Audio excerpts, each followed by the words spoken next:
ओम अज्ञानतिमिरान्धस्य ज्ञानञ्जनशलाकया चक्षुरुन्मीलितं येन तस्मै श्रीगुरुवे नमः। श्रीचैतन्यमनोभीष्टं स्थापितं येन भूतले स्वयं रूपकदा मह्यं ददाति स्वपदान्तिकं। वन्देऽहं श्रीगुरुः श्रीयुतपदकमलं श्रीगुरून् वैष्णववाचं श्रीरूपं साग्रजातं सगण रघुनाथान्वितं तं सजीवं साद्वैतं सावधूतं परिजनसहितं कृष्णचैतन्यदेवं श्रीराधाकृष्णपादान् सगण श्रीविशाखान्विताश्च नारायणं नमस्कृत्यं नरं चैव नरोत्तमं देवीं सरस्वतीं व्यासं ततो जयमुदीरयेत्।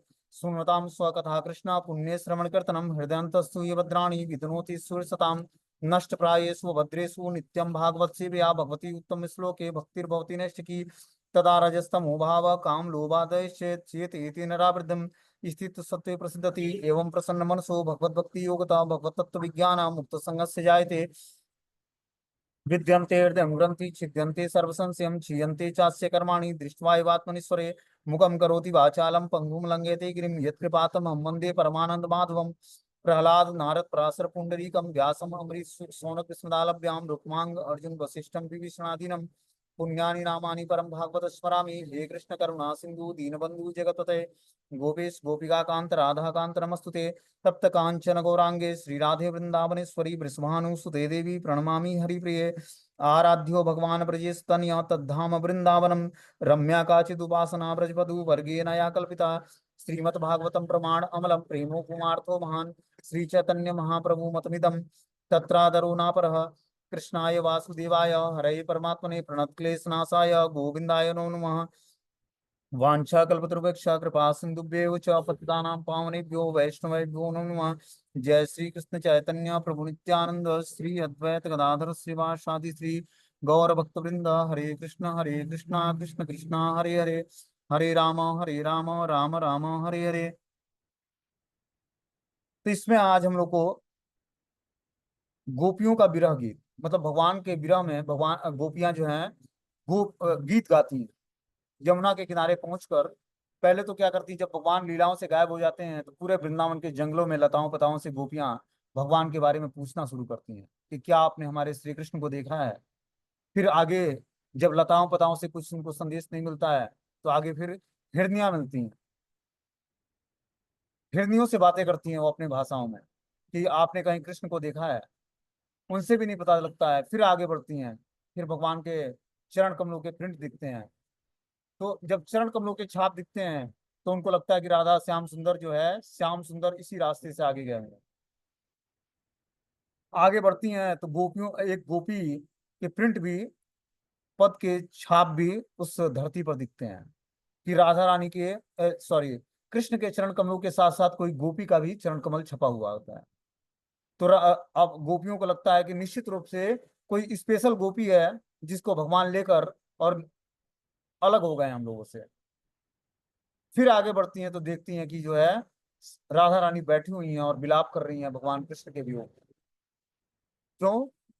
क्योंकि राधा रानी को लेकर भगवान अलग हो जाते हैं और राधा रानी को आनंद प्रदान करते हैं।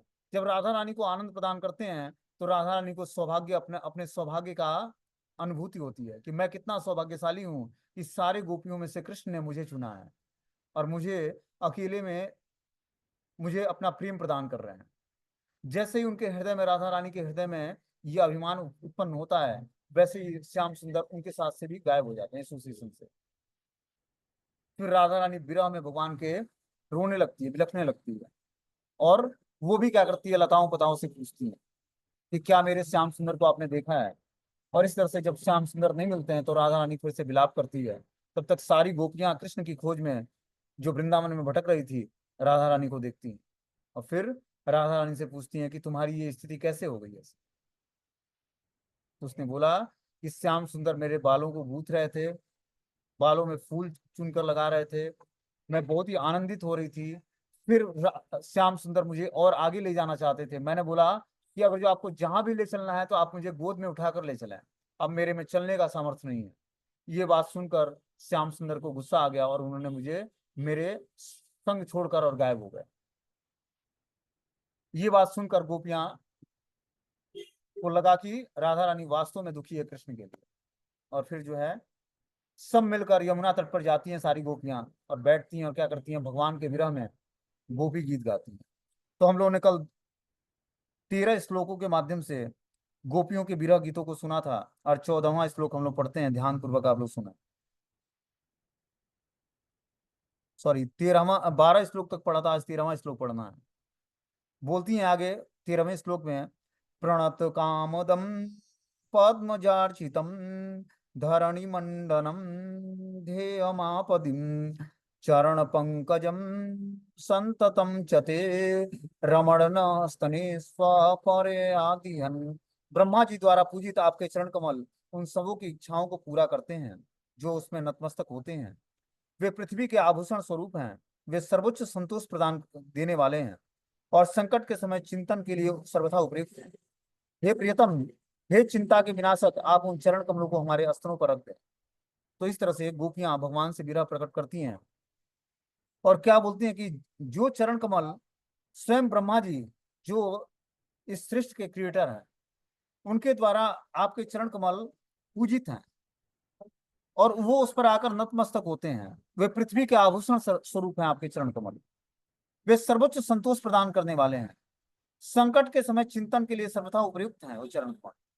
हे प्रियतम, हे चिंता के विनाशक, आप उन चरण कमलों को हमारे स्तनों पर रखें, जिससे हमारे विरह की व्याख्या जो है विकलता दूर हो सके। आगे बोलती हैं कि सूरत वर्धनम शोकनाशनम स्वरिचित वेणुनाम सुष्टि चुंबितम इतर राग विस्मरणाम नृणाम वितर वीर नस्ते अधुरामृतम। हे वीर, आप अपने ओठों के उस अमृत को हम में वितरित कीजिए, जो युगल आनंद को बढ़ाने वाला और शोक को मिटाने वाला है। अब गोपियां क्या बोलती हैं भगवान कृष्ण से, कि आप उस अमृत को, जो आपके ओठों का अमृत है, उसको हमें भी वितरित करें। उस युगल आनंद को बढ़ाने वाला और शोक को मिटाने वाला है, जो क्या करता है, आनंद को बढ़ाता है और शोक को मिटाता है, भगवान के ओठ का मधुर अमृत। उसी अमृत का आस्वादन आपकी ध्वनि करती हुई बंसी लेती है और लोगों को अन्य सारी आसक्तियां बिसरा देती है। तो जो भगवान की बंसी है, भगवान अपनी बंसी को ओठों पर धारण करते हैं, और उस पर जब भगवान फूंक मारते हैं तो उससे दिव्य ध्वनि उत्पन्न होती है। और दिव्य ध्वनि क्या करती है, लोगों की सारी आसक्तियों को नष्ट कर देती है। जो भगवान की दिव्य वाशुड़ी है, वो सब समस्त आसक्तियों को नष्ट कर देती है। इस पर आचार्यों का टीका है कि विश्वनाथ चक्रवर्ती लिखते हैं कि गोपियां तथा कृष्ण के मध्य वार्तालापों के रूप में क्या बात हुई, इसके बारे में विश्वनाथ चक्रवर्ती लिखते हैं। बोलते हैं, गोपियां कहती हैं, हे कृष्ण, तुम तो बिल्कुल सर्वश्रेष्ठ वैद्य धनवंतरी लगते हो। अतः हमें कोई औषधि ऐसी दो जिससे हम तुम्हारी काम इच्छा भोग इच्छाओं के रोग से पीड़ित हैं। तुम अपने ओठों को का औषधि रूप अमृत हमें बिना किसी बड़े मूल्य के मुफ्त में दे दो। तुम तो बड़े ही दानवीर हो, इसलिए तुम्हें चाहिए कि दुष्ट व्यक्ति को भी इसे बिना किसी मूल्य के दे दो। यह समझ लो कि हम अपना जीवन खोने वाले हैं, और तुम उस अमृत देकर हमें अपने जीवन दान दे सकते हो। आखिर तुमने इसे अपनी बंसी को तो दे दी ही है, जो बांस की खोखली छड़ी मात्र है। तो उनका कहना है कि जो भगवान की अधरामृत, मतलब जो ओठों का अमृत है, वो गोपियों की डिमांड है। वो एक औषधि है जो क्या करता है, हर एक भोग इच्छाओं से रोग से पीड़ित व्यक्ति के लिए एक महान औषधि है। जो भगवान का अधरामृत है, औषधि है, जो ओठ का स्पर्श है भगवान का। भगवान क्या करते हैं, गोपियों का चुंबन करते हैं अपने ओठों से। उस चुंबन से क्या होता है, उनको महान सुख मिलता है। जैसे क्या होता है, एक एज एग्जाम्पल समझने का प्रयास करेंगे। जैसे एक छोटा बच्चा होता है, तो माता उसको क्या करती है, प्रेम करती है। तो प्रेम में क्या करती है, उसका चुंबन करती है। ठीक है ना, जब ज्यादा उसके हृदय में प्रेम उमड़ता है तो क्या करती है, बच्चे को मतलब क्या करती है, चुम्बन लेती है। उसी तरह गोपियां चाहती हैं कि कृष्ण हमसे प्रेम करें और हमारा चुम्बन करें। वो एक महान औषधि होगा जिससे हम समस्त भोग इच्छाओं के रोगों से पीड़ित हैं, वो भोग इच्छाएं की का रोग हमारे हृदय से निकल जाएगा। हे कृष्ण, आप बड़े ही दानवीर हैं, और दुष्ट से दुष्ट व्यक्तियों को भी इसे आप बिना किसी मूल्य के दे सकते हैं। यह समझ लो कि हम अपना जीवन खोने वाले हैं, और आप क्या करो, उस अमृत का पान कराकर हमें जीवन दान प्रदान करो।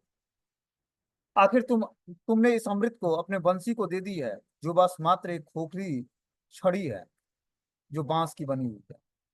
कृष्ण कहते हैं कि किंतु इस जगत के लोगों का को भोजन तो संपत्ति, अनुयायी, परिवार इत्यादि से आसक्ति का है, जो बुरा है।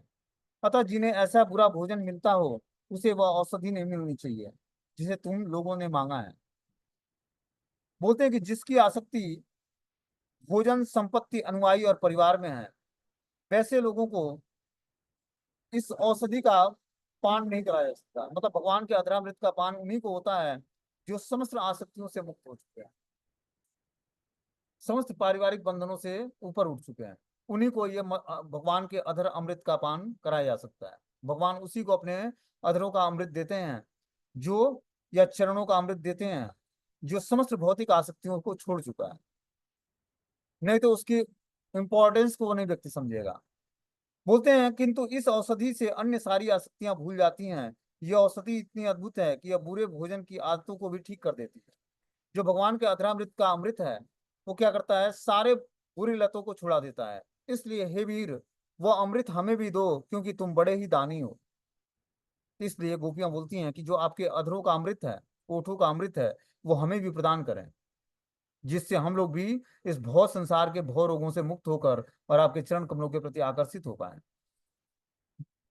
अगले श्लोक में बोलती हैं कि अटति यद भवान नन्निकाननम त्रुटियुगायते त्वाम पश्यताम कुटिल कुंतलम श्रीमुखम चते जड़ उदीक्षताम पश्म कुदृशाम। जब आप दिन के समय जंगल चले जाते हैं, तो क्षण का एक अल्पांश भी हमें युग सरीखा दिखता है। क्या? जब भगवान जंगल जंगल में चले जाते हैं दिन में, क्या करते हैं, गौ में चराने के लिए, तो एक एक क्षण गोपियों को एक एक युगों के समान लगता है, क्योंकि हम आपको देख नहीं सकते हैं।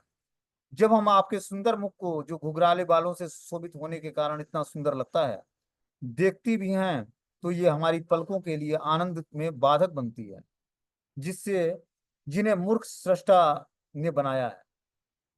क्या बोलती हैं कि जब आपके सुंदर मुखमंडल को, जो घुघरालों बालों से घिरा हुआ सुंदर मुखमंडल है, जब हम अपने नेत्रों से देखते हैं, तो ये पलके जो हैं, जो पलके झपकती हैं, वो हमारे आनंद में बाधक बनती हैं। ये पता नहीं किस मूर्ख सृष्टा ने ये पलके बना दी हैं, जो कृष्ण के दर्शन में ये झपकती हैं। तो क्या होता है, एक पल के लिए कृष्ण हमारे नजरों से दूर हो जाते हैं, जब पलक झपकती है। ये गोपियों की चाहत है भगवान से। वो चाहती हैं कि हमारे जो नेत्र हैं, हमेशा श्याम सुंदर का ही दर्शन करते रहें। आगे बोलती हैं 16वें श्लोक में कि पति सुतान वयम भातृबांधवान नति विलग्यते अच्युतागताम गतिविदस्य ओद्गीत मोहिताम कितवयोसिताम कस्य जेनिसी। हे अच्युत भगवान, आप भली बात जानते हैं कि हम क्यों आई हैं। आप जैसे छलिए के अतिरिक्त भला और कौन होगा, जो अर्धरात्रि में उनकी बांसुरी के तेज संगीत से मोहित होकर उसे देखने के लिए आई तरुणी स्त्रियों का परित्याग करेगा। आपके दर्शन के लिए हमने अपने पतियों, बच्चे, बड़े बूढ़ों, भाइयों और अन्य रिश्तेदारों को पूरी तरह ठुकरा कर आए हैं। तो गोपियां भगवान कृष्ण से मिलने के लिए यमुना तट पर अपने परिजनों का परित्याग करके आई थी।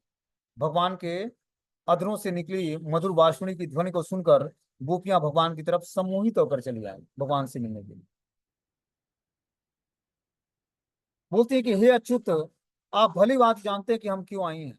आप जैसे छलिए के अतिरिक्त भला और कौन होगा, जो अर्धरात्रि में उनकी बांसुरी के तेज संगीत से मोहित होकर उन्हें देखने के लिए आएगा।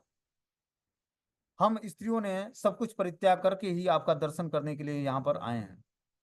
आगे बताती हैं कि रहसि संविदो हिक्षयोदयम प्रहसिताननम प्रेम वीक्षणम बृहदूरम श्रियो वीक्ष्य धाम ते मुहरति स्प्रिया मुहते मनम। जब हम आपके साथ एकांत में हुए घनिष्ठ वार्ताओं का चिंतन करती हैं, तो अपने हृदयों में कामोदय अनुभव करती हैं, और आपकी हंसमुख आकृति, आपकी प्रेममय चितवन और आपकी चौड़े सीने का, जो कि लक्ष्मी का वास स्थान है, स्मरण करती हैं। तब हमारे मन बारंबार मोहित हो जाते हैं। इस तरह हमें आपके लिए अत्यंत गहन लालसा की अनुभूति होती है। इस तरह से बता रही हैं कि जब हम एकांत स्थान में आपकी हुई घनिष्ठ वार्ताओं का चिंतन करती हैं, जो भगवान से उनकी वार्ताएं होती हुई थी, जब लीलाएं संपन्न हो रही थी, तो गोपियों के हृदय में उन वार्ताओं का चिंतन करने से भगवान अब उनके हृदय में कामोद्दीपक की अनुभूति होती है, मतलब काम की भावनाएं जागृत होती हैं। और भगवान की हंसमुख आकृति, प्रेममय चितवन, भगवान की चौड़े सीने जो लक्ष्मी जी का वास स्थान है, स्मरण करती हैं और बारंबार मोहित हो जाती हैं भगवान के स्मरण करने मात्र से। इस तरह हमें आपके लिए अत्यंत गहन लालसा की अनुभूति होती है। इस तरह सारी गोपियां भगवान के विरह में गहन लालसा, मतलब बहुत ही घनिष्ठता पूर्वक जुड़ गई हैं उनसे, उनसे मिलने की दोबारा इच्छा जागृत करती हैं। बोलते हैं कि आगे ब्रज बनो कशाम व्यक्ति रंगते विजिन हन्यलम विश्वमंगलम त्वजमना कचम नस्त्रयी स्पृहात्मना स्वजन हृदुजायन्सूदनम। हे प्रियतम, आपका सर्व मंगलमय प्राकट्य ब्रज के वनों में रहने वाले के कष्टों को दूर करता है। हमारे मन आपके सानिध्य के लिए लालायित है। आप हमें थोड़ी सी वह औषधि दे दें जो आपके भक्तों को के हृदयों के रोग का शमन करती है। तो इस तरह से गोपियां भगवान से एसोसिएशन की प्राप्ति करने के लिए लालसा जागृत करती हैं कि हे सर्व मंगलमय भगवान, प्राकट्य ब्रज के वनों में रहने वाले आपको कष्टों को दूर करने के लिए हुआ है। हे प्रियतम, आपका प्राकट्य ब्रज में रहने वाले लोगों के कष्टों को दूर करने के लिए हुआ है। हमारे मन आपके सानिध्य के लिए लालायित है। आप हमें थोड़ी सी वो औषधि दे दें जो आपके भक्तों के हृदय के रोग को शमन करने वाली है। तो इस तरह से गोपियां भगवान से डिमांड करती हैं कि आप अपने सानिध्य के द्वारा हमें वो औषधि प्रदान करें जो हमारे हृदय के रोग को शमित कर सके और हमें आनंद प्रदान कर सके। आचार्य लिखते हैं कि भगवान कृष्ण से गोपियां अपने स्तनों पर उनके चरण कमलों को रखने की बारंबार विनती करती हैं। गोपियां भौतिक काम की शिकार नहीं हैं, अपितु वे भगवान के शुद्ध प्रेम में लीन रहने वाली हैं। अतएव वह अपने सुंदर स्तन उन्हें अर्पित करके उनके चरण कमलों की सेवा करनी चाहती हैं। सांसारिक यौन इच्छा के शिकार भौतिकतावादी व्यक्ति कभी नहीं समझ पाएंगे कि ये प्रेम व्यापार किस तरह शुद्ध आध्यात्मिक स्तर पर घटित होता है। यही तो उनका दुर्भाग्य है। तो भगवान या गोपियों की भगवान के साथ जो ये लीलाएं हैं, ये बहुत ही प्रेम पूर्वक हैं और बहुत ही पवित्र हैं। मतलब सांसारिक दृष्टि से लगेगा कि गोपियां अपने अस्त्रों पर भगवान के श्री चरण कमलों को रखना चाहती हैं। वो क्यों रखना चाहती हैं? भगवान के विरह में उनका हृदय जल रहा है। भगवान के विक्षोभ के कारण उनका हृदय जल रहा है। उस हृदय की पीड़ा को शांत करने के लिए भगवान के चरण कमल ऐसे सुशीतल एक इंस्ट्रूमेंट है कि उसको अपने हृदय पर, मतलब अपने चेस्ट पर, अपने स्तनों पर रखेंगी तो उनके हृदय की विरह पीड़ा नष्ट हो जाएगी। इस कारण से वो रखना चाहते हैं। इस कारण से नहीं कि काम की तृप्ति के लिए।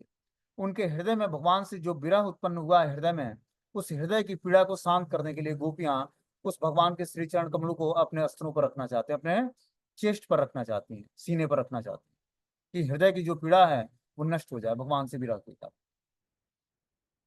आगे अगले श्लोक में बोलती हैं, यत्ते सुजात शरणाम गुरु स्तनेषु भीताम स्नेह प्रिय दद्महि कर्कशेषु तेना विटमसि तद व्यत्येन किम सिद्ध कृपा दिवि भ्रमति धी भवदायुषानम। हे प्रियतम, आपके चरण कमल इतने कोमल हैं कि हम उन्हें धीरे से अपने स्तनों पर डरते हुए हल्के से ऐसे रखती हैं कि आपके पैरों को चोट न पहुंचे। हमारे जीवन केवल आप पर ही टिका हुआ है, अतः हमारे मन इस चिंता से भरे हैं कि कहीं जंगल के मार्ग में घूमते समय आपके कोमल चरणों में कंकड़ों से चोट न लग जाए। इस तरह से गोपियां प्रार्थना करते हैं कि हे प्रियतम कृष्ण, आपके चरण कमल इतने कोमल हैं कि हम इसको धीरे से अपने स्तनों पर डरते हुए हल्के से रखते हैं कि आपके पैरों में कोई चोट न पहुंचे। हमारा जीवन केवल आप पर ही टिका है और हमारे मन इस चिंता में से भरे होते हैं कि जब आप जंगल में गाय चराने जाते हैं नंगे पांव, तो आपके जो चरण कमल, जो कोमल चरण कमल है, उसमें कहीं कंकड़ों से कोई चोट न लग जाए। इस कारण से हम हमेशा चिंतित रहते हैं। इस तरह से गोपियां भगवान से विरह गीत यह प्रस्तुत करती हैं। अब आगे इस पर सुखदेव गोस्वामी क्या बोलते हैं कि इति गोप्या प्रगायत्यम प्रलयस्यम चित्रधा रुदु सुस्वरम राजन कृष्ण दर्शन लालसा। सुखदेव गोस्वामी ने कहा, हे राजन, इस तरह गाकर अपने हृदय की बातों को विविध मोहक विधियों से प्रकट करके गोपियां जोर जोर से रोने लगी। तो गोपियों ने क्या किया, विरह गीत गाया भगवान के विरह में, जो गोपी गीत के नाम से जाना जाता है। और जोर जोर से भगवान के विरह में रोने लगती हैं।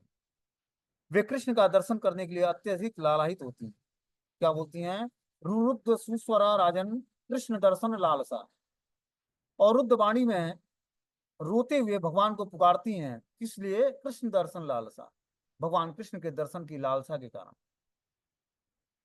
तब भगवान कृष्ण अपने मुखमंडल पर हंसी धारण किए गोपियों के समक्ष प्रकट हो जाते हैं।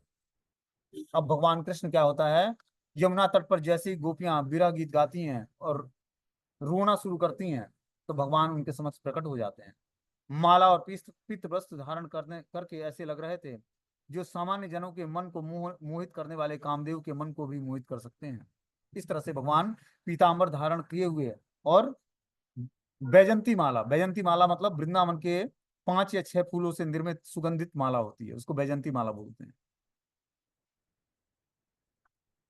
तो भगवान पीतांबर धारण किए थे, वैजंती माला धारण किए थे और सामान्य जनों के मन को मोहित करने वाले कामदेव के मन को भी मोहित कर सकते थे। ऐसे सुंदर दृश्य भरा वातावरण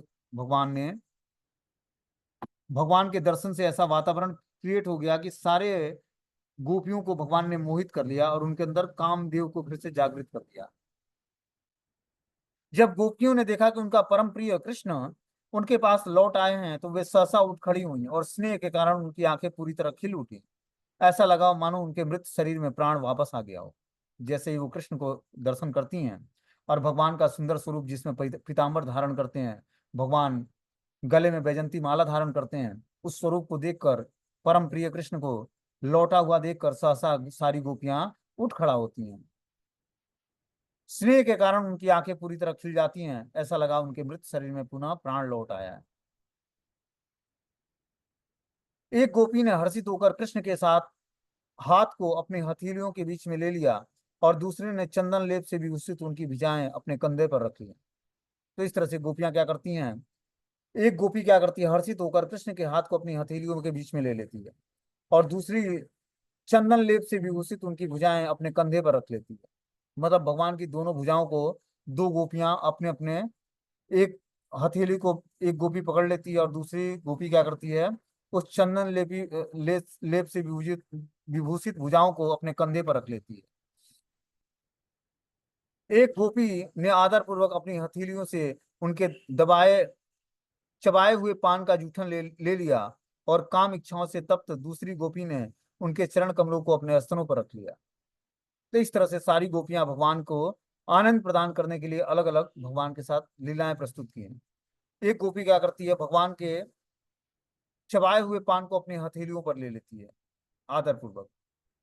दूसरी गोपी क्या करती है, भगवान के चरण कमलों को अपने स्तनों पर रख लेती है। एक गोपी प्रेम पूर्वक क्रोध से विहल होकर अपने ओठ काटने लगी और क्रुद्ध भुवों से उन्हें ताकने लगी, मानो वो अपने कुटिल चितवनों से उन्हें घायल कर देगी। दूसरी गोपी क्या करती है, भगवान की तरफ क्रोधित दृष्टि फेरती है, ओठ काटते हुए चबाते हुए क्रुद्ध भुवों को उनको ताने हुए और कुटिल चितवनों से उनको घायल कर रही थी भगवान को। एक अन्य गोपी उनके कमल को अपलक नेत्रों से देख रही थी।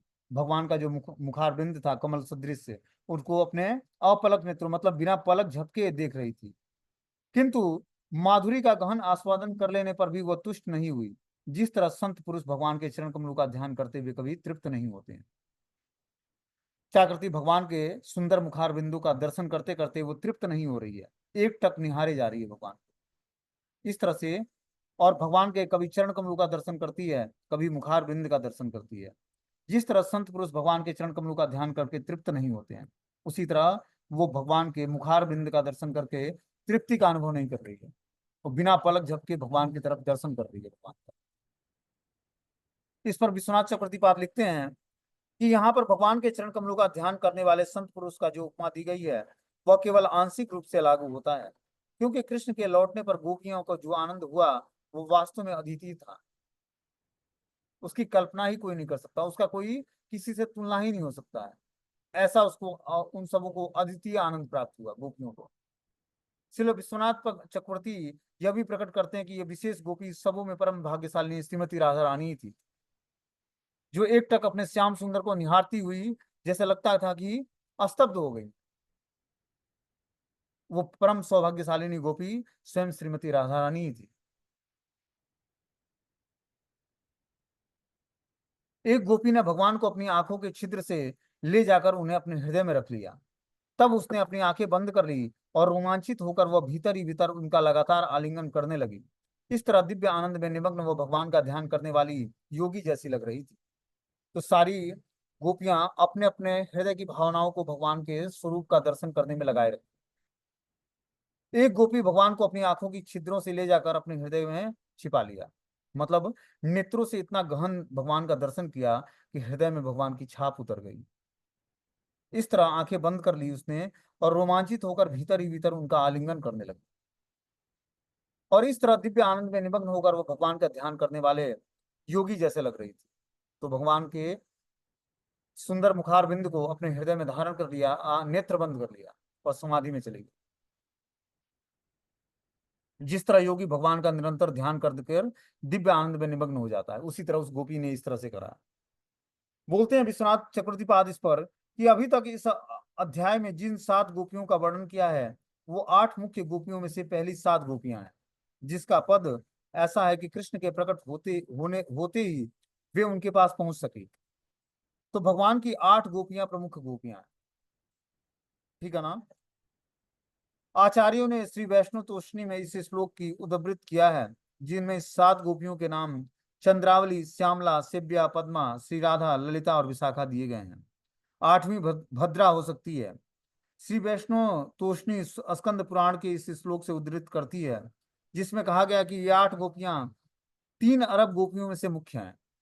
भगवान की रास लीलाओं में 3 अरब गोपियां हैं, एक दो गोपियां नहीं है, 3 अरब गोपियां हैं। 3 अरब गोपियों में से 8 गोपियां बहुत ही मुख्य हैं, जिनका नाम है चंद्रावली, श्यामला, सैव्या, पद्मा, श्रीमती राधा रानी, ललिता और विशाखा। ये 8 गोपियां प्रमुख गोपियां हैं। इसके अलावा 3 अरब गोपियां भगवान की रास लीलाओं में पार्टिसिपेशन करती हैं। अब और भगवान एक साथ 3 अरब गोपियों के साथ एक साथ लीलाओं में उपस्थित थे और सबको आनंद प्रदान। किसी गोपी को ये नहीं लगा कि भगवान हमारे साथ नहीं है। अब सोचो, भगवान ने अपना विस्तार 3 अरब गोपियों के साथ कर लिया। यह है भगवान की भगवत्ता।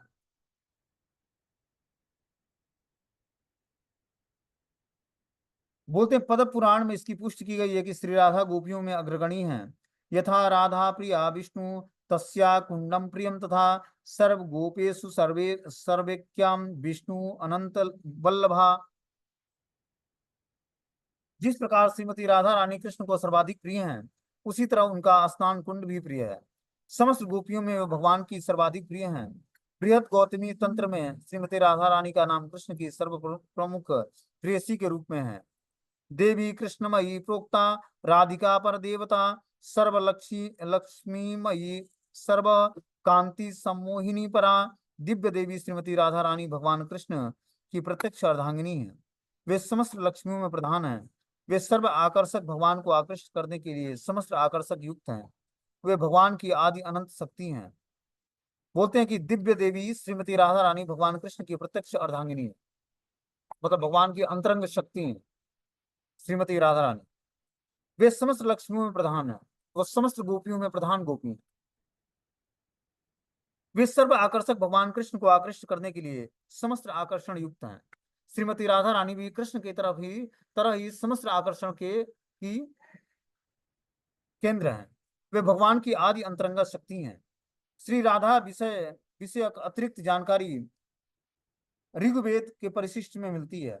राध्या माधव देव माधवीन नेव राधिका विभ्राजंतम जनेषु। समस्त व्यक्तियों में श्री राधा रानी ही ऐसी हैं जिनके संग में भगवान माधव विशेष रूप से महिमा में हैं। जिस तरह की स्वयं राधा उनकी उपस्थिति में यशस्विनी है। तो राधा रानी क्या बोलते हैं कि समस्त व्यक्तियों में श्री राधा रानी ही ऐसी है जिसके संग में माधव विशेष रूप से महिमामय है। कि जब राधा रानी के साथ जब माधव रहते हैं, तो राधा रानी के साथ जब माधव जी रहते हैं तभी उनकी विशेष महिमा बढ़ती है। कृष्ण अकेले रहते हैं तो उनकी महिमा उतनी नहीं होती है। जब वो राधा रानी के साथ होते हैं तब उनकी महिमा देखने लायक होती है। जिस तरह स्वयं राधा रानी उनकी उपस्थिति में यशस्विनी होती है, ठीक है ना, बिना कृष्ण के राधा रानी का भी कोई अस्तित्व नहीं है। और जो कृष्ण के साथ राधा रानी नहीं है, राधा रानी के साथ कृष्ण नहीं है, तो दोनों का अस्तित्व अधूरा है।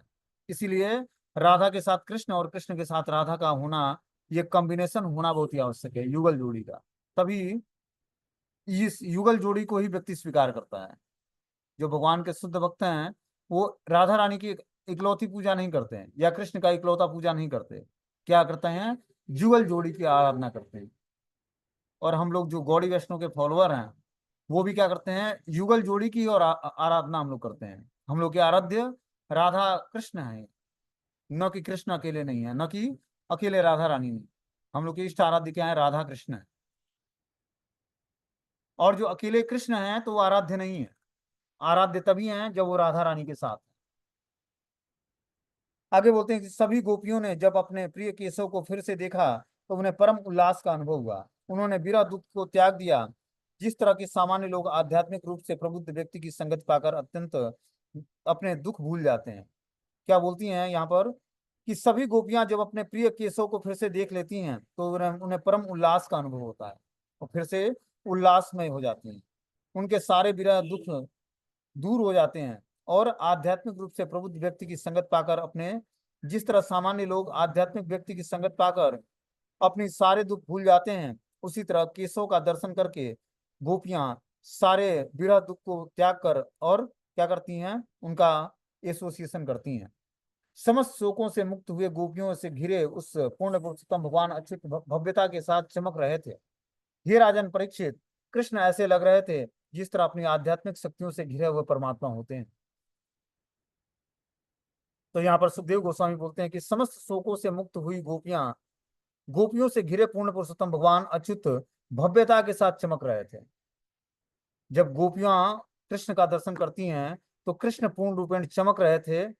शोक मुक्त सारी गोपियां उनको घेर लेती हैं, अच्युत भगवान को, और भगवान के चमकते हुए मुखमंडल का दर्शन करती हैं।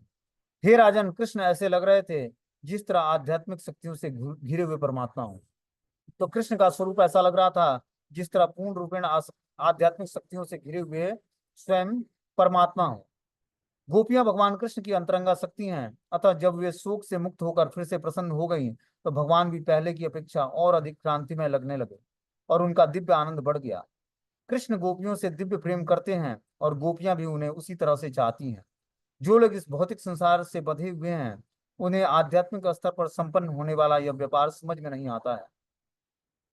तो जो व्यक्ति, गोपियां भगवान कृष्ण की अंतरंग शक्ति हैं, अतः जब वे शोक से मुक्त होकर फिर से प्रसन्न हो गई, तो भगवान भी पहले की अपेक्षा और अधिक क्रांतिमान लगने लगे और उनका दिव्य आनंद बढ़ गया। ठीक है ना? जब गोपियों को भगवान ने देखा और गोपियों ने भगवान को देखा, तो उनके दिव्य आनंद की वृद्धि हो गई। भगवान पहले की अपेक्षा और क्रांतिमान लगने लगे जब उन्होंने गोपियों को देखा, और उनकी दिव्य आनंद की वृद्धि हो गई। भगवान की दिव्य आनंद की वृद्धि हो गई, उनका क्रांति और तेज बढ़ गया उनका। कृष्ण गोपियों के दिव्य प्रेम करते हैं और गोपियां भी उन्हें उसी तरह चाहती हैं। जो लोग इस भौतिक संसार में बंधे हुए हैं, उन्हें आध्यात्मिक स्तर पर संपन्न होने वाला यह व्यापार समझ में नहीं आएगा। तो ये जो गोपियों के साथ भगवान का प्रेम व्यापार है, यह आध्यात्मिक स्तर पर ही व्यक्ति समझ सकता है इस व्यापार को, जो गोपियों के साथ भगवान कृष्ण का प्रेम है। आगे बताते हैं कि तत्पश्चात सर्वशक्तिमान भगवान गोपियों को अपने साथ कालिंदी के तट पर ले गए, जिसमें अपने तट पर अपनी लहरों रूपी हाथों से कोमल बालुओं से ढेर बिखेर दिए थे। उस शुभ स्थान में कुंद और मंदार फूलों से खिलने से बिखरी सुगंधि को लेकर मंद मंद वायु अनेक भौरों को आकृष्ट कर रही थी, और शरदकालीन चंद्रमा की प्रभुत्व किरणें रात्रि के अंधकार को दूर कर रही थी। इस तरह से क्या करते हैं भगवान, सर्वशक्तिमान भगवान कृष्ण गोपियों को अपने साथ कालिंदी मतलब यमुना के तट पर ले जाते हैं, और उस लहर रूपी हाथों से कोमल बालुओं के ढेर बिखेर दे दिए थे। उस शुभ स्थान पर कुंद और मंदार के फूलों से बिखरी सुगंधी चारों ओर फैल रही थी, जिसमें भौरे आकृष्ट होकर गुंजार कर रहे थे। शरदकालीन चंद्रमा की रात्रि थी और प्रभुत्व किरणें रात्रि के अंधकार को दूर किए रही।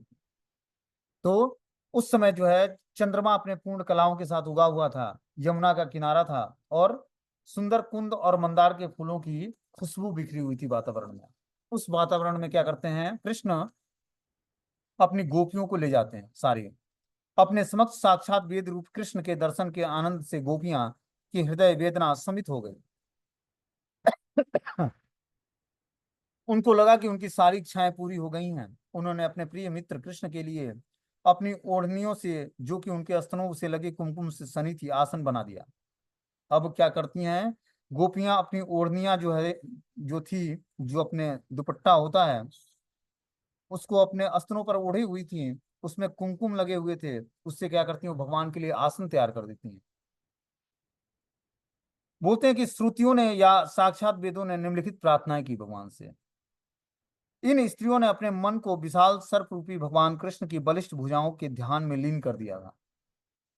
जो ये गोपियां थीं, ये श्रुतियां थी, श्रुतियों ने गोपियों का वेश धारण किया था।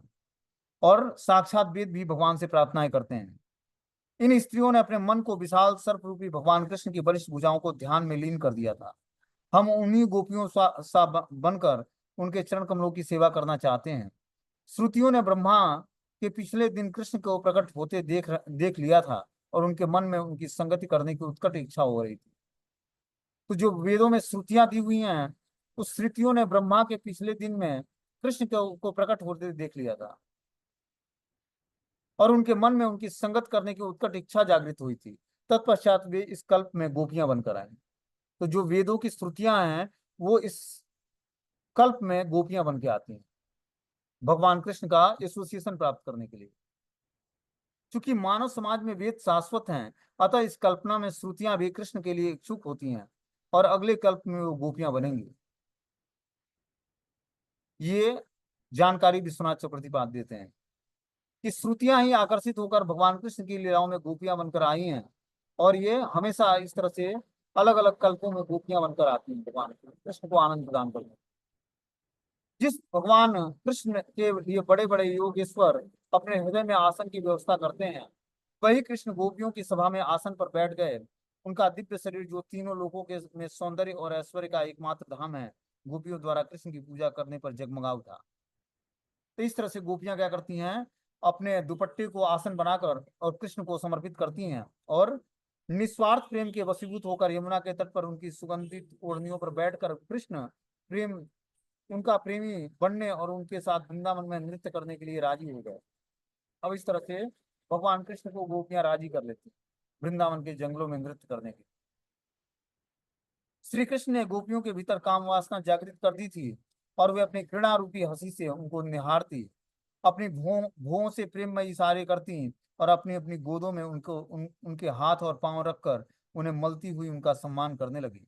किंतु उनकी पूजा करते हुए भी वे कुछ कुछ रुष्ट थीं, अतः वे उनसे इस प्रकार बोले। तो इस तरह से सारी गोपियां के अंदर भगवान कृष्ण जो है काम वासना जागृत कर देती हैं, और घृणा रूपी हंसी से उनको निहारती हैं, और भुओं से प्रेम में इशारे करती हैं। जब भगवान क्या करते हैं, गोपियों के अंदर काम वासनाएं जागृत कर देती हैं, तो सारी गोपियां घृणा रूपी हंसी से उनको निहारने लगती हैं, भुओं से उनमें प्रेम में इशारे करती हैं, और अपनी अपनी गोदों में उनके हाथ और पांव रखकर मलती हुई उनको सम्मान प्रदान करती हैं। इस तरह कोई उनकी पूजा करती हैं, और कुछ कुछ उनसे रुष्ट हो जाती हैं, और इस प्रकार उनसे बोलती हैं। क्या बोलती हैं, इसको हम लोग सुनेंगे।